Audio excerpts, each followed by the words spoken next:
Bismillahirrahmanirrahim. Assalamualaikum warahmatullahi wabarakatuh. Alhamdulillah. Alhamdulillahilladzi arsala rasulahu bil huda wa dinil haq liyudhhirahu 'ala ad-dini kullihi walau karihal musyrikun. Asyhadu an la ilaha illallah wahdahu la syarikalah wa asyhadu anna Muhammadan abduhu wa rasuluh. Allahumma shalli wa sallim wa barik ala nabiyina Muhammadin wa ala alihi wa ashabihi wa man tabi'ahum bi ihsanin ila yaumiddin. Allahumma inna nas'aluka ilman nafi'a wa rizqan thayyiba wa amalan mutaqabbala, amma ba'd. Ayyuhal ikhwah hafidhakumullah.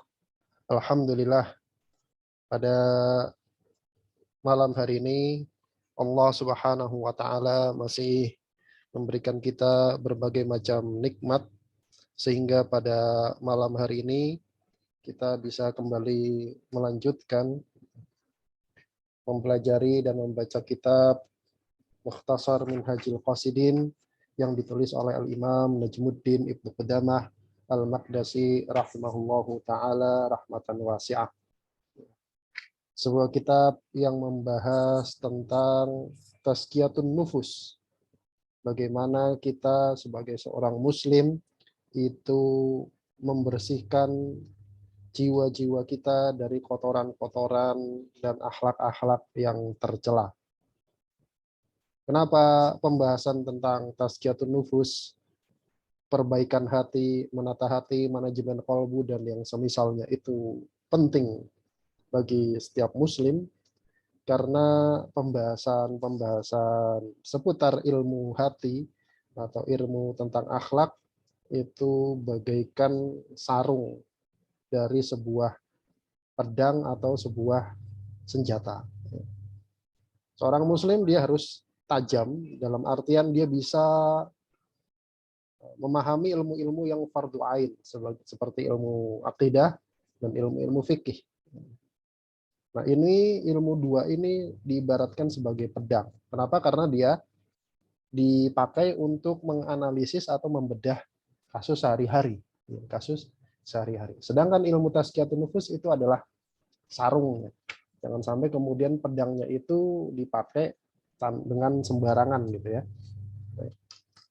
Dan juga ilmu ini punya lapangan sendiri-sendiri. Dalam artian setiap cabang ilmu itu ada porsinya. Contohnya bagaimana? Contohnya begini. Misal ada seseorang itu ditanya, kalau ada orang dia sholat, kemudian dia tidak berwudu gitu, dia lupa berwudu, maka hukumnya apa? Gitu. Maka dia harus dijawab dengan ilmu fikih. Kita jawab, sholatnya tidak sah. Kenapa? Karena itu lapangan fikih. Jangan kemudian dibawa kepada ilmu tazkiyatun nufus. Karena selain tidak menjawab pertanyaan juga tidak nyambung. Contohnya bagaimana kita ditanya, orang sholat tanpa wudhu apa hukumnya? Kemudian dia jawab, yang penting hatinya itu dia niat. Diterima atau tidak, kemudian sah atau tidak itu urusan Allah. Ini tidak nyambung. Ini tidak nyambung. Kenapa? Karena itu bukan lapangannya. Tazkiyatun nufus itu untuk memperbaiki diri kita. Untuk memperbaiki diri kita. Jadi jangan kemudian dicampur-campur ya antara ilmu-ilmu tadi. Nah, kitab Mukhtasar Minhajul Qasidin ini berkaitan dengan ilmu yang seperti itu, yaitu ilmu tentang menata hati. Kemarin kita sampai pada pembahasan tentang ghadab, ya, marah, tercelanya akhlak atau sikap marah, pemarah, kemudian al-haqad, yaitu pendengki, dan al-hasad, yaitu ya hasad. Kita masuk pada sikap marah. Di sini kemudian beliau melanjutkan kemarin sampai sini ya. Bismillahirrahmanirrahim. Qala al-musannif rahimahullahu taala rahmatan wasi'ah wa nafa'ana bihi wa bi ulumihi fi daraini. Amin. Berkata penulis rahimahullah, wan Ikrimata fi qaulihi ta'ala. Ikrimah salah seorang sahabat mufassir gitu, ahli tafsir. Beliau mengatakan ketika menafsirkan firman Allah Subhanahu wa taala dalam surat Ali Imran. Allah mensifati Nabi Yahya, ya. Allah mensifati Nabi Yahya dengan wasaidan wahusuran. Sayyidan husuran. Sayyid artinya pemimpin, sedangkan hasur itu artinya menahan, terbatas. Nah, maksudnya bagaimana? Nabi Yahya itu beliau mengatakan sayyidul ladzi yamliku nafsahu indal ghadab wala yaghlibuhu ghadabuhu. Yaitu seorang pemimpin yang bisa menguasai dirinya ketika marah, wala yaghlibuhu ghadabuhu, dan amarahnya itu tidak mengalahkan dia ketika dia marah. Nah, ini sikap atau sifat Nabi Yahya. Dia seorang pemimpin yang bisa menahan dirinya dari rasa marah. Dan seandainya dia marah, dia masih bisa menguasai dirinya. Seandainya marah, dia masih bisa menguasai dirinya. Ya, kenapa? Karena Nabi dan Rasul itu manusia biasa. Dia punya sifat-sifat kemanusiaan, sifat-sifat basyariah, yang ngantuk, ya lapar, ya kadang sedih, ya kadang marah, dan sebagainya. Nah, Nabi Yahya disifati dengan sayyidan wahasur, seorang pemimpin lagi hasur, bisa menahan dirinya ketika marah. Ini menunjukkan bahwasanya sikap ini termasuk sikap yang terpuji. Itu salah satu sikap dari Nabi dan Rasul, yaitu bisa menahan rasa marah. Kemudian beliau mengatakan, warwaina anna dzal qarnain laqiya malakan minal malaikah faqal, dan diriwayatkan bahwasanya Dzulqarnain, ya, Dzulqarnain yang disebutkan di dalam surat Al-Kahfi itu kisahnya, laqiya malakan minal malaikah, dia pernah bertemu dengan salah seorang malaikat, ya. Faqal, kemudian dia mengatakan, alimni ilman asdadu bihi imanan wa yaqinan. Wahai malaikat, alimni, ajarkan aku ilman, satu ilmu, asdada bihi, yang bisa bertambah bihi, dengan ilmu tersebut, imanan wa yaqinan, iman dan keyakinan. Qala, maka malaikat itu mengatakan, la tagdob, jangan marah. Nah, ini ilmu dari Dzulqarnain yang beliau dapat dari malaikat. Itu apa? La tagdob, jangan marah. Fa inna syaitan, karena sesungguhnya setan itu aqdaru ma yakunu ala ibni Adam hina yakdob, itu lebih kuasa, lebih mampu, atau paling kuasa dan paling mampu untuk menguasai manusia hina yakdob, ketika dia marah. Nanti akan disebutkan ya, bahwasanya ternyata kalau kita marah, itu setan itu lebih leluasa untuk menguasai kita. Kemudian kata beliau, faruddal ghadab, maka tolaklah marah tersebut bil kadhim, dengan cara ditahan. Jadi kalau mau marah, tahan. Jangan kemudian dilepas. Wasakinhu bitu adah, dan sakinhu, tenangkanlah dirimu bitu adah, dengan tuadah. Tuadah itu ya ditenang-tenangin, ya dipelan-pelanin, ya tenang, sabar, gitu kan. Tarik napas. Kalau lagi mau emosi, tarik napas. Gitu. Wa iyyaka wal ajalah. Kemudian nasihat berikutnya dari malaikat tersebut, dan waspadalah kamu dari sikap ajalah, terburu-buru. Kenapa? Fa innaka idza ajilta akhtata haddoka. Karena sungguhnya kamu, kalau kamu itu buru-buru, nggak pakai rencana yang matang, kemudian nggak dipikir, langsung aja terabas, akhtata haddoka, maka kamu akan salah pada ketika kamu ngambil bagianmu.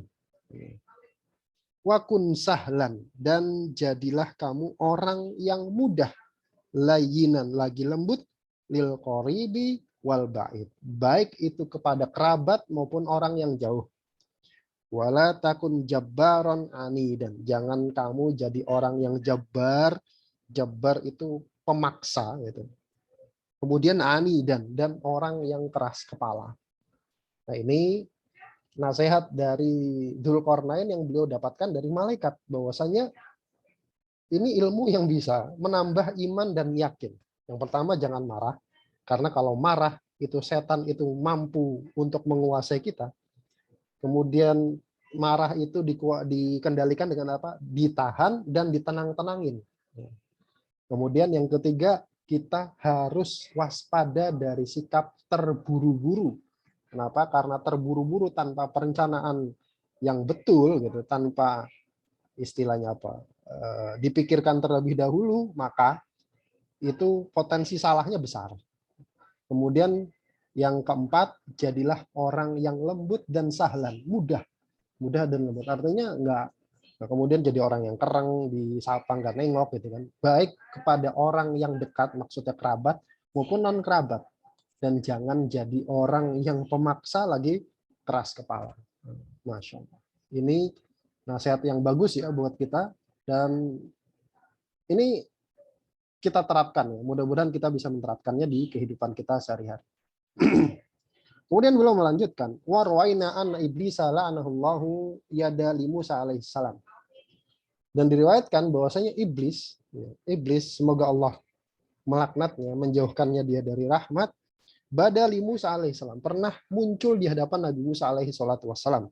Faqala, kemudian iblis ini ngomong, ya Musa, wahai Musa. Jadi iblis ini kadang-kadang gitu, dia memberikan nasihat ya. Sebagaimana dalam sebuah hadis ya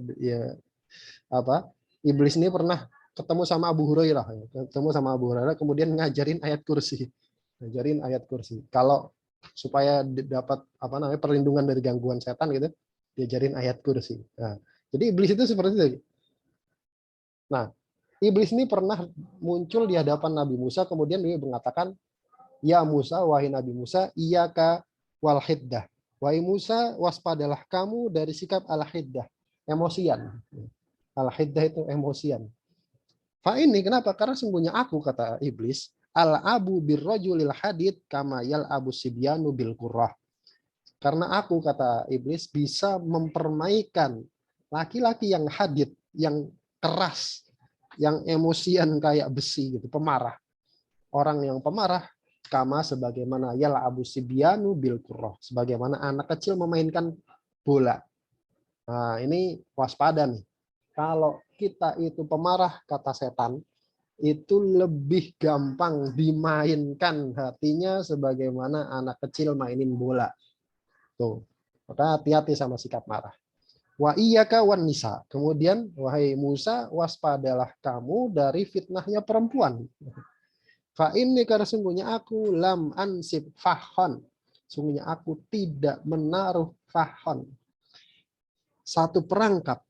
Qattun, satu perangkap pun, asbatu fi nafsi min fakhin ansabuhu bil mar'ah.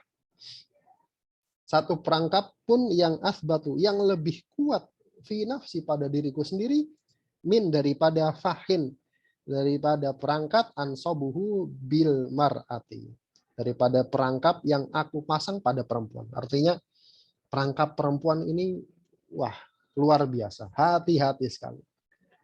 Makanya ada penggambaran diawali dengan saling sapa saja gitu, kemudian akhirnya itu bisa jatuh pada zina. Diawali dari saling sapa. Kemudian kata beliau melanjutkan, wa iyyaka wasyuha, dan waspadalah kamu dari sikap syuh. Syuh itu kikir, pelit, medit gitu kan, buntut gasiran. Fa ini, karena sesungguhnya aku, kata setan, ufsidu ala syahih ad-dunya wal akhirah. Aku bisa merusakkan orang yang pelit itu dunia akhiratnya. Dunia akhiratnya. Masya Allah. Kemudian kata beliau, wa kana yuqalu, kemudian dulu juga dikatakan, ittaqul ghadab. Bertakwalah kalian, takutlah kalian, waspadalah kalian dari sikap ghadab, marah.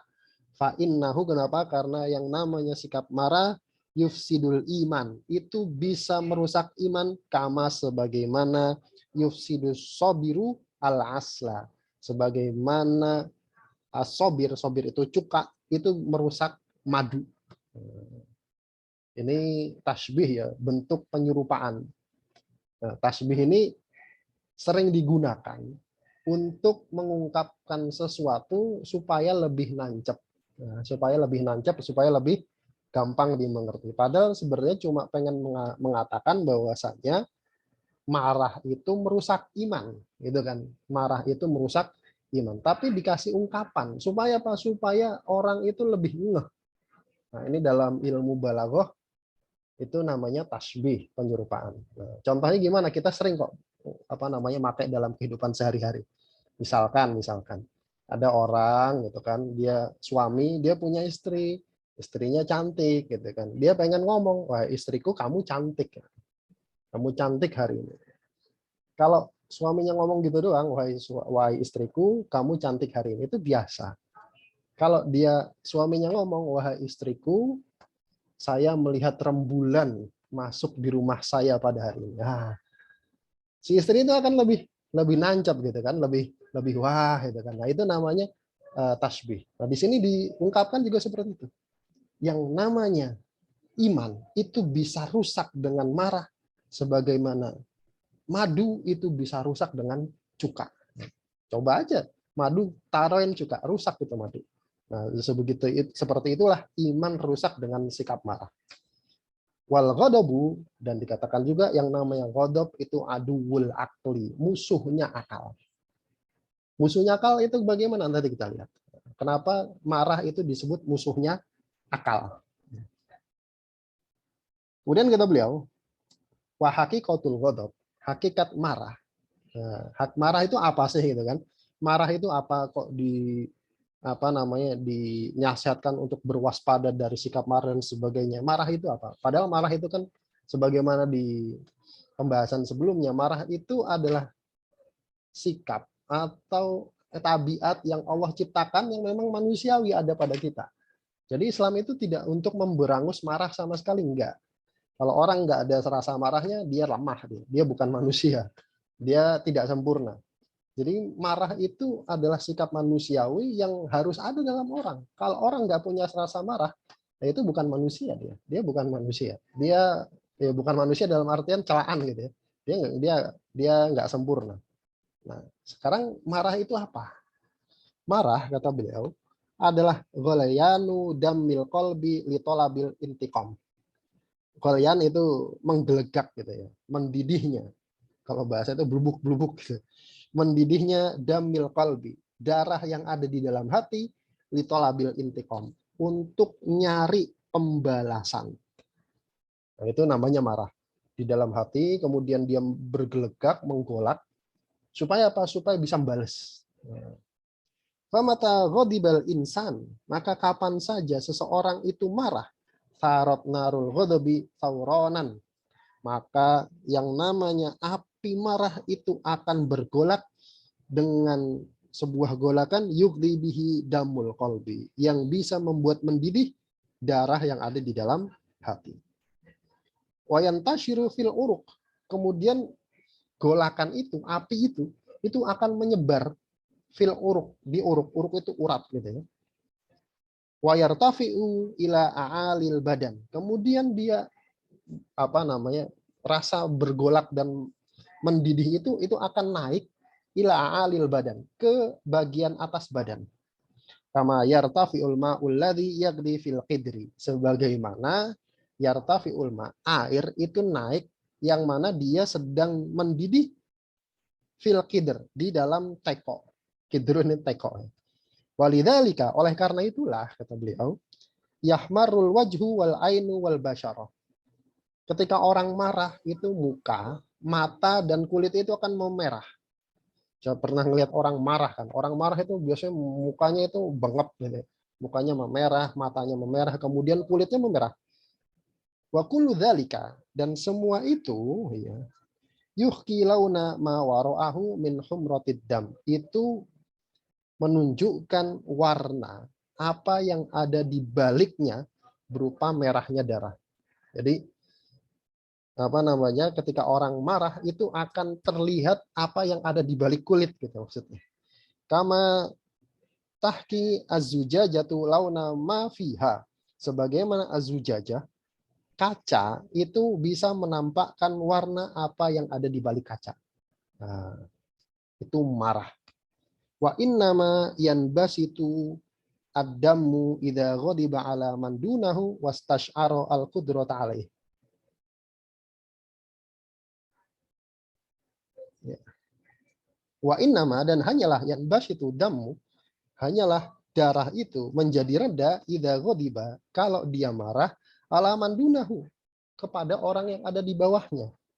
Wastash'ara al-qudrata alaih, kemudian dia bisa merasakan, oh saya sudah mampu ngalahin orang ini. Nah, itu marah. Jadi marah itu akan reda kalau dia lampiaskan kepada orang yang di bawah dia, levelnya di bawah dia, dia bisa kalahin. Nah, itu orang baru marah. Tapi kalau nggak bisa, nanti kita lihat. Kadang ada orang marah, tapi dia nggak bisa melampiaskannya. Kenapa? Karena dia marah sama orang yang lebih kuat dari dia, lebih tinggi kedudukannya, atau lebih tua dari dia, dan seterusnya. Itu nanti jadi masalah. Jadi orang marahnya itu reda kalau bisa dilampiaskan kepada orang di bawahnya. Itu makanya disebut orang marah itu orang yang lemah. Kenapa? Karena dia cuma bisa melampiaskannya kepada orang yang di bawah dia. Nah, kemudian kata beliau, fa in kana al-ghadabu sodaro mimman fawqahu. Kalau marah itu muncul dari orang yang ada di atasnya, atau maksudnya dia marah kepada orang yang levelnya di atas dia, baik dari kekuatan maupun kedudukan, wa kana ma'hu ya'sun minal intiqam, maka dia akan putus asa untuk membalas. Jadi nggak bisa balas. Wa tawallada minhu al-inqibadu dami min dhahiril jildi ila jawfil qalbi. Maka hal itu akan melahirkan intiqamud dam, tertahannya darah, min dhahiril jil, dari permukaan kulit, ila jawfil qalb, ke relung hati. Wasara husnan, maka gara-gara itu jadilah dia sedih, galau. Nah itu kenapa? Karena amarahnya itu tidak terlampiaskan. Biasanya orang sedih, orang marah, orang galau itu karena emosinya itu nggak bisa dia luapkan. Kenapa ya? Mungkin dia sebenarnya sedang marah, tapi dia nggak bisa melampiaskannya. Kenapa? Karena dia marah kepada orang yang ada di atas dia. Nah, oleh karena itulah yasfarul launu, kulitnya itu akan menguning, maksudnya memucat. Nah, orang yang stres, sedih itu biasanya kulitnya pucat. Wa in kana al-ghadabu min nadhirin yashukku fi. Kalau dia marah kepada orang yang di atasnya dia gitu. Nah, sekarang kalau marahnya itu min nadhirin yashukku fi. Dia marah pada sesuatu yang masih dia ragukan kebenarannya. Ini sebenarnya benar nggak sih? Tapi saya marah nih gitu. Tarot dada adamu baina inkibadi wal inbisat. Maka gara-gara itu, maka darahnya itu akan tarot dad. Tarot dada itu apa namanya? Mondar-mandir gitu ya, bolak-balik antara inkibat, antara tertahan, wal inbisat, atau terlampiaskan. Marahnya itu tertahan. Ini mau saya lampiaskan apa mau saya tahan nih gitu. Fayahmaru wa yasfarru wa yattoribu. Maka gara-gara itu, ini orang yang kayak gini lebih stres lagi. Fayahmaru, maka wajahnya akan memerah, wa yasfarru, dan juga memucat dalam waktu yang bersamaan. Wa yattoribu. Nah, gara-gara ini nanti psikologinya itu goncang. Nah, ini sebenarnya sudah mulai muncul ya ilmu psikologi dalam Islam. Nah, orang yang stres gitu, orang yang psikologisnya goncang, itu mungkin gara-gara ini. Mungkin loh ya, gara-gara ini. Dia marah pada sesuatu yang masih dia ragukan. Ini saya marah apa enggak nih gitu kan? Saya harus marah apa enggak nih? Nah, gara-gara itu maka jiwanya goncang. Wal intiqamu, sedangkan yang namanya intiqam, membalas, huwa kutun likuwatil ghadab. Yang namanya membalas itu adalah kut. Kut itu apa ya? Kut itu makanan pokok gitu ya. Membalas itu makanan pokoknya akhlak atau sikap marah. Maksudnya gimana? Kalau orang biasa melampiaskan amarahnya, dia lepas amarah yang nggak pernah dia tahan. Pokoknya asal marah lepasin, asal marah lepasin. Maka dia sebenarnya lagi ngasih makan rasa marahnya. Lagi ngasih makan rasa marah. Oleh karena itu, maka dia akan terus jadi pemarah, gampang marah. Kenapa? Karena dia biasa ngasih makan rasa marah. Jadi hati-hati dengan sikap intikom, pengen balas. Padahal ini balas, pokoknya balas. Nah, Jangan kayak gitu. Kenapa? Karena nanti rasa marahnya akan semakin membesar dan semakin kuat. Kenapa? Karena lagi dikasih makan. Karena lagi dikasih makan. Kemudian kata beliau, wan nasu fi quwwatil ghadab. Sedangkan manusia fi quwwatil ghadab, dalam kekuatannya ketika marah itu ala darajati salasin. Itu terbagi menjadi 3 tingkatan. Yang pertama ifratin berlebihan, watafritin kemudian kurang, wa'itidalin dan pertengahan. Jadi orang marah itu 3. Yang pertama berlebihan, yang kedua kurang, yang ketiga pertengahan. Muslim ini yang jelas yang pertengahan ya. Jadi ternyata marah itu juga perlu dalam hal apa? Dalam hal yang kemarin sudah kita bahas ya. Jadi marah itu bukan kemudian habis, nggak punya emosi. Nah itu enggak, itu bukan sikap seorang muslim. Muslim itu ada rasa marahnya. Marah kapan? Ketika agama Allah dilecehkan. Kita marah, ya marah. Itu bentuk rasa bentuk keimanan kita, ya, bentuk menunjukkan kita ini sedang atau orang yang memiliki iman. Kemudian kata beliau, wala yuhmadu al-ifratu fiha. Orang yang ifrat, orang yang berlebihan dalam rasa marahnya itu la yuhmad, tidak terpuji, nggak dipuji. Orang yang gampang marah itu bukan orang yang terpuji. Kenapa? Li'annahu yukhrijul aqla wa dina an siyasatihima. Karena dia sebenarnya sedang mengeluarkan akal dan agamanya atas mengatur keduanya. Maksudnya orang yang marah itu dia akal dan agamanya hilang. Coba aja lihat orang marah. Orang marah secara akal dan secara agama dia itu melakukan sesuatu yang di luar akal dan di luar agama. Orang marah mukul orang marah kemudian misalnya ngeludahin orang dan sebagainya. Itu kan nggak boleh secara akal dan secara agama. Jadi dia sedang mengeluarkan akal dan agamanya. Fala yabqalil insani ma'adzalika nadharun wala fikrun wala ikhtiyarun.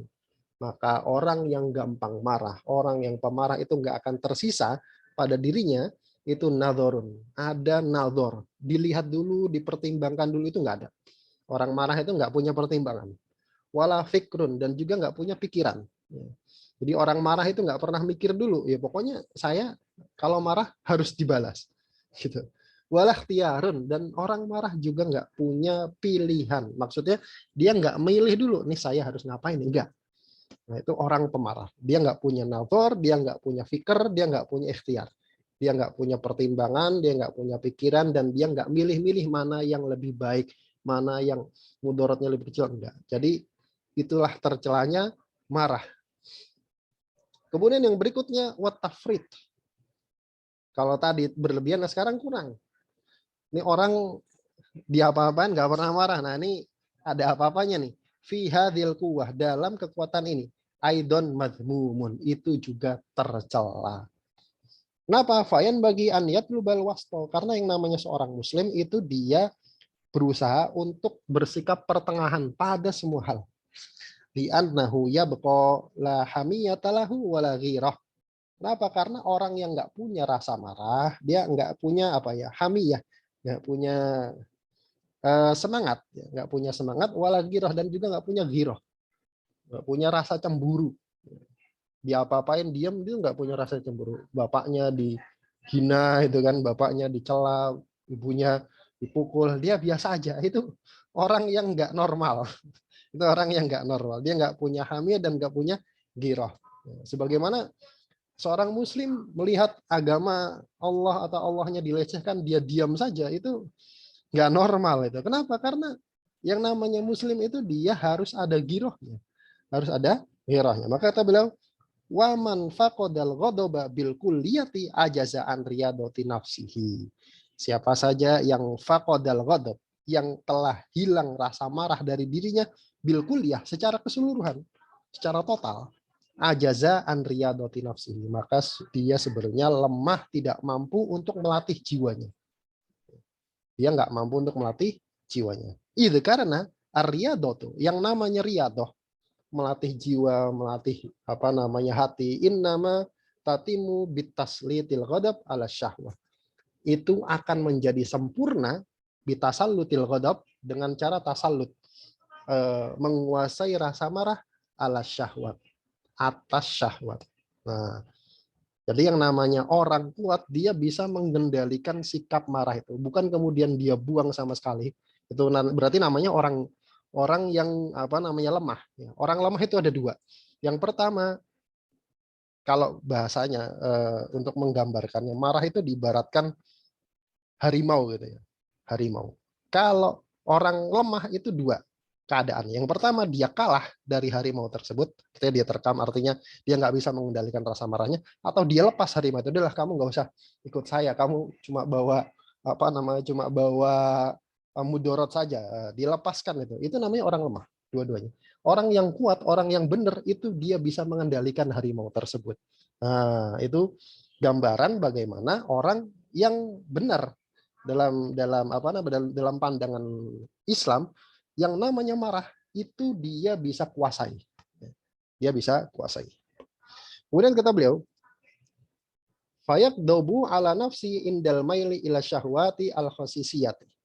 Maka kalau dia bisa mengendalikan marahnya tersebut atas syahwat, dia akan marah ala nafsihi kepada dirinya sendiri indal mail ila syahwati al khasisiyati. Ketika dirinya itu cenderung kepada syahwat yang khosisah, yang rendah, Jadi ketika dirinya ini cenderung kepada syahwat, maka dia marah terhadap dirinya sendiri. Wah, dasar jiwa saya ini emang nggak bener nih. Dia bisa kemudian menata jiwanya. Fafaqdul ghadabi madmumun. Maka hilang rasa marah secara total itu madmum, tercela.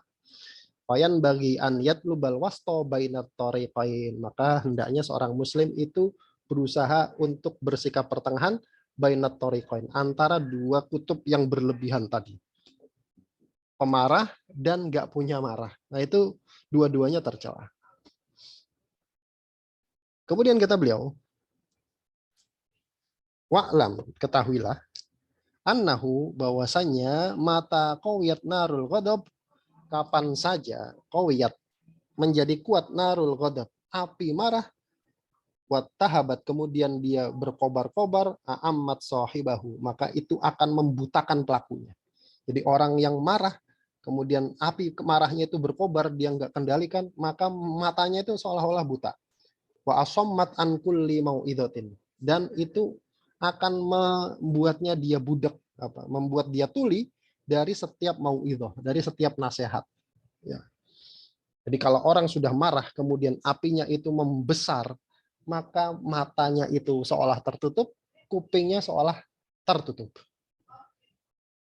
Kenapa? Li'annal ghadaba yartafiu ila dimag. Yang namanya marah itu akan naik ke otak.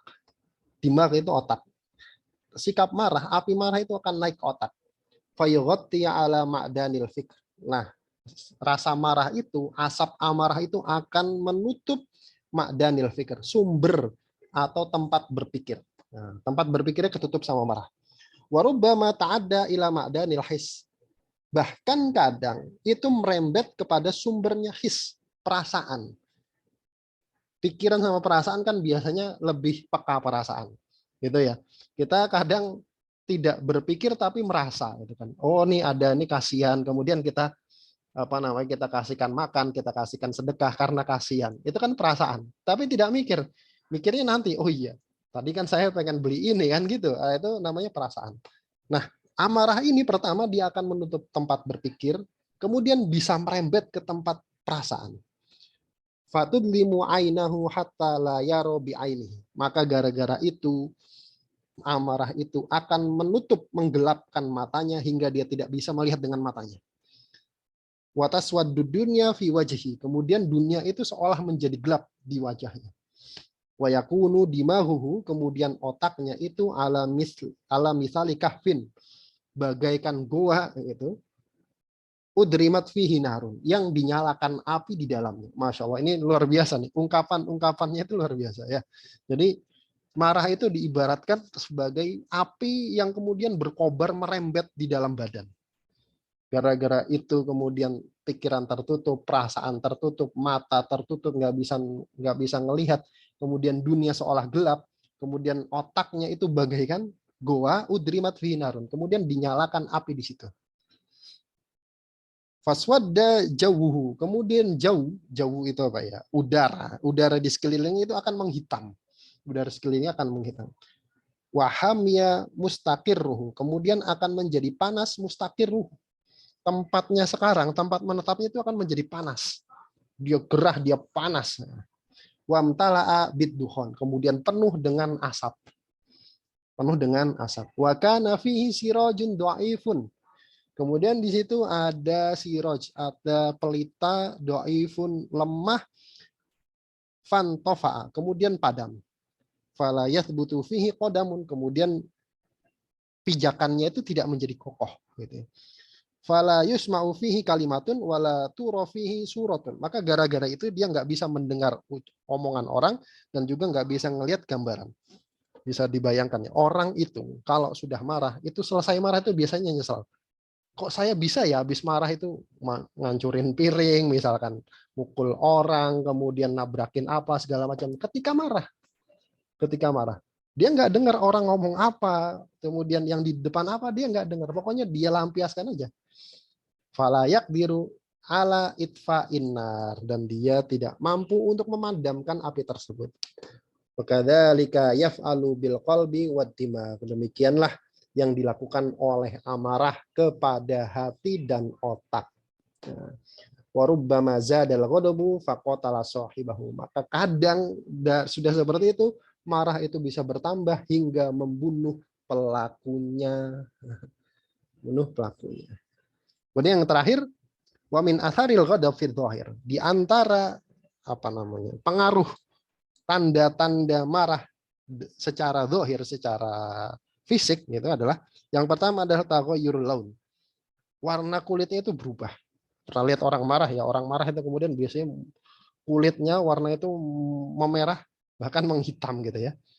Kemudian wasyiddatur ri'ah, wasyiddatur ri'dah, dan ri'dah itu gemeter. Orang marah itu biasanya bergetar. Fil atrof, di atrof, ujung-ujung badan, kaki, tangan itu bergetar. Wa khurujul af'ali anit tartib. Kemudian keluar perbuatan dari kontrol. Artinya perbuatannya kemudian jadi nggak terkontrol. Ngomongnya nggak terkontrol, perbuatannya nggak terkontrol. Wastihalatil khilqah. Kemudian keluar darinya juga istihalatil khilqah. Perilaku yang mustahil dilakukan oleh orang yang berakal. Fata'ato fi'la al-majanin. Maka dia akan melakukan perbuatan orang gila. Perbuatan orang gila itu dia lakukan. Itu kalau orang marah. Itu kalau orang marah. Nggak dikendalikan seperti itu. Walau ro'a al-ghadban. Seandainya orang yang marah itu dia melihat suratahu fi halai ghadabihi wa qabhiha la anifa li nafsi min tilkal hal. Kalau seandainya orang yang marah itu ngelihat bentukannya dia tuh kayak apa sih waktu marah. Kemudian jeleknya apa, kayak apa waktu dia marah, la anifa. Pasti dia akan mencela dirinya sendiri ketika keadaan tersebut. Kalau seandainya direkam, loh kok saya bisa kayak gitu ya marah ya. Dia pasti akan mencela. Oh, ini orang mesti nggak punya akal nih. Iya, itu diri kita sendiri kalau lagi marah seperti itu. Wa maklumun, dan diketahui anna qabhal batin a'dham. Itu kan jeleknya batin ya, jeleknya dohir ketika orang marah. Andai ada orang marah kemudian direkam, kemudian dikasih lihat nih loh, kamu waktu marah. Dia mesti nyela orang ini orang jelek amat sih perilakunya. Nah, itu kan perilaku zahir. Wa maklumun, dan diketahui anna qabhal batin, bahwasanya jeleknya batin itu a'dham, lebih besar lagi daripada jeleknya zahir. Kenapa? Karena zahir itu cuma sekedar gambaran dari jeleknya batin. Orang yang batinnya jelek kemudian akan tergambar dari jeleknya zahir gitu kan. Nah, itulah jeleknya marah. Maka mudah-mudahan apa yang beliau sampaikan pada kesempatan kali ini dari kitab ini itu bisa memberikan pelajaran kepada kita untuk jangan kemudian melampiaskan rasa marah tanpa terkendali. Kenapa? Karena yang namanya marah itu bisa membuat kita menyesal di kehidupan selanjutnya. Bahkan nanti setelah selesai marah itu biasanya nyesal. Orang yang pemarah itu biasa gitu. Setelah selesai marah itu nyesel. Astagfirullah, kenapa tadi saya bisa ngomong begitu? Biasanya nanti teman-teman kalau sudah punya pasangan, sudah punya anak, itu jangan kemudian melampiaskan marahnya. Kenapa? Karena nanti menyesal, ya nanti menyesal. Sama pasangan di emosi kemudian dilampiaskan setelah selesai reda, astagfirullah, kok saya begitu ya? Nah, punya anak gitu kan, kemudian anaknya melakukan kesalahan dilampiaskan setelah selesai, astagfirullah. Kenapa saya begitu sama anak saya? Jadi marah itu dikendalikan. Marah itu dikendalikan. Baik, wallahu taala alam bisawab. Mudah-mudahan yang sedikit ini ada manfaatnya, yang benar tentang dari Allah Subhanahu wa taala dan Rasulnya, dan yang salah dari saya pribadi dan dari syaitan, dan saya mohon ampun atasnya. Kita akhiri dengan membaca doa kafaratul majelis. Bismillahirrahmanirrahim. Subhanakallahumma bihamdik asyhadu an la ilaha illa anta astaghfiruka wa atubu ilaik. Assalamualaikum warahmatullahi wabarakatuh. Waalaikumsalam warahmatullahi wabarakatuh.